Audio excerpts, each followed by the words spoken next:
समाचार। इस वक्त मैं उपस्थित हूँ हमीरपुर जिले के राज ब्लॉक के अंतर्गत ग्राम पंचायत खिरिया में। आइए दोस्तों हम आपको एक ऐसे विद्यालय का दृश्य दिखाना चाहते हैं जहाँ पर हमारे खिरिया में जो प्राथमिक विद्यालय खिरिया है वहाँ पर किस तरह से स्मार्ट क्लासेस का संचालन हो रहा है। मैं कैमरामैन को गुजारिश करूँगा कि हमारे यहाँ का इस विद्यालय का दृश्य दिखाएं कि यहाँ पर हमारे नन्हे मुन्ने जो बच्चे यहाँ प्राथमिक के जो पढ़ रहे हैं वो स्मार्ट क्लासेस में किस तरह से पढ़ रहे हैं। और मैं यहाँ के शिक्षक से भी जानना चाहूँगा कि यहाँ के नन्हे मुन्ने बच्चे जो हमारे यहाँ नौनिहाल बच्चे हैं ये यहाँ पर पढ़ाई कर रहे हैं तो ये बच्चों का दृश्य दिखाएं। शादी देखिए कैमरा में गुजारिश करूँगा कि यहाँ पे स्मार्ट क्लासेस किस तरह से चल रही हैं। यहाँ पर स्मार्ट क्लासेस का पूर्ण इंतजाम किया गया है हमारे माननीय प्रधान अध्यापक महोदय द्वारा।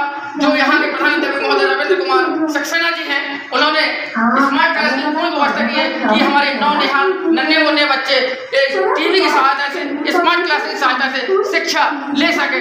मैं यहाँ के बच्चों को जानना चाहूँगा कि बेटा क्या नाम है आपका? जी, आपको समझ में आ रहा है स्मार्ट क्लासेस में? समझ में आ रहा है? पढ़ाई समझ में आ रही है आपको? अच्छा लग रहा है पढ़ने में? पढ़ने में अच्छा लग रहा है? समझ में आ रहा है आपको? स्मार्ट क्लासेस से पढ़ाई में समझ में आ रहा है? अच्छा, अच्छे से पढ़ाई समझ में आ रहा है?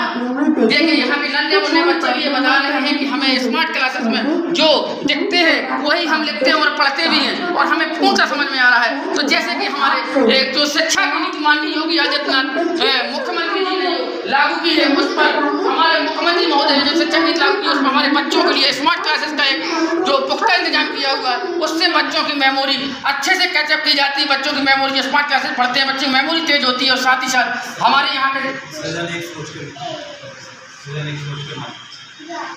जो हमारे मुख्यमंत्री जी ने ये योजना लगी है सृजन एक सोच के माध्यम से हम यहाँ पर जो बच्चे पढ़ रहे हैं स्मार्ट क्लासेस में उस पर बच्चों को जो कुछ यहाँ पर देखने को मिलता है वैसे ही वो पढ़ते हैं और सीखते भी हैं। और साथ ही यहाँ के शिक्षक का सभी कितनी मेहनत से इन बच्चों को पढ़ा रहे हैं और साथ ही हर तरीके से पढ़ा रहे हैं जिससे कि हमारे बच्चों को कुछ चीज़ जो बताई जाती है वो समझ में आए और अच्छे से पढ़ सकें। मैं कैमरा में गुजारिश करूँगा पूरी स्मार्ट क्लास में लाइव दिखाएं और साथ ही मैं यहाँ के रूबरू करूँगा यहाँ के एक प्रधान अध्यापक जी से जो हमारे यहाँ के माननीय प्रधान अध्यापक जी हैं उनसे भी मैं बात करूँगा। कैमरा में गुजारिश करूँगा कि हमारे सर से भी खास मुलाकात में बातचीत होगी।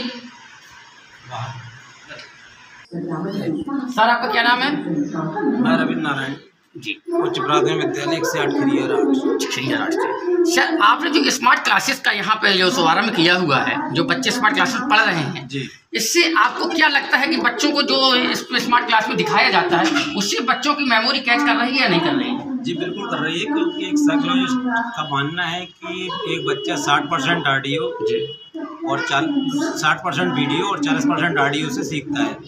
तो स्मार्ट क्लास का उद्देश्य यही है कि वो 60% ऑडियो और वीडियो 40% वीडियो रहे और क्योंकि जो देख करके और जो बच्चों में अवधारणा क्लियर होती है वो बिल्कुल एकदम क्लियर होती है, कॉन्सेप्ट क्लियर होता है। जैसे छोटी छोटी कविताएँ हैं, राइम्स हैं, तो वो हमने देखा है कि बच्चे सुनते हैं देखते हैं और जो गतिविधि उसमें खासकर प्ले होती है तो वो गतिविधि बच्चे करते हैं तो मेमोरी में आता है और उसका हमने देखा कि बच्चों को। आपको जो स्मार्ट क्लासेस का संचालन हो रहा है वो आपके सौजन्य से हो रहा है या सरकारी सौजन्य से आपको ये प्राप्त हुआ है? वो एक संस्था है हमारे सृजन सोच जी, उससे हमने कोऑर्डिनेशन किया जी, बात रखी तो सृजन सोच के माध्यम से जो वॉलंटियर हैं उन्होंने उनका सहयोग रहता है। एक एनजीओ के माध्यम से आपको प्राप्त हुई है? जी जी जी।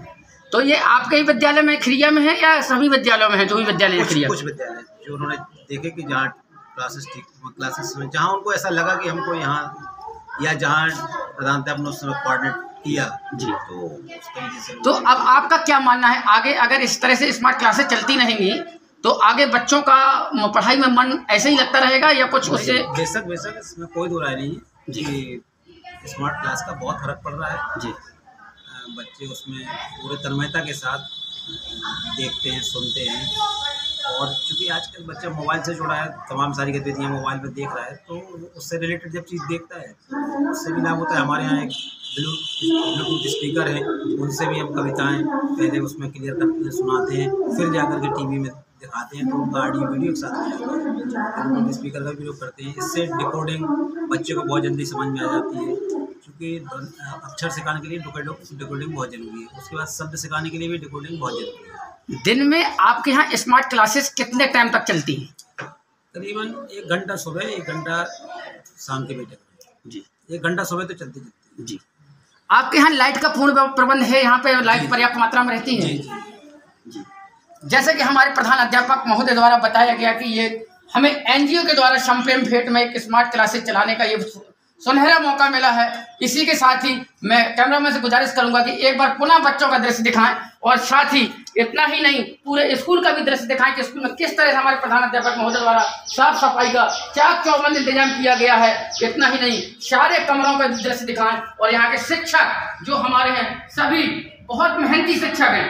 इतना ही नहीं साथ ही साथ हमारे मुख्यमंत्री योगी आदित्यनाथ के सभी आदेशों को पालन करते हुए वो यहाँ पर विद्यालय में नित्य प्रतिदिन अपने समय से आते हैं और समय से पढ़ाई सुचारू रूप से बच्चों को कराते हैं। कैमरामैन आशीष कमलेश कुमार रिपोर्ट देख लीजिए जनता कलेक्शन समाचार। ठीक है।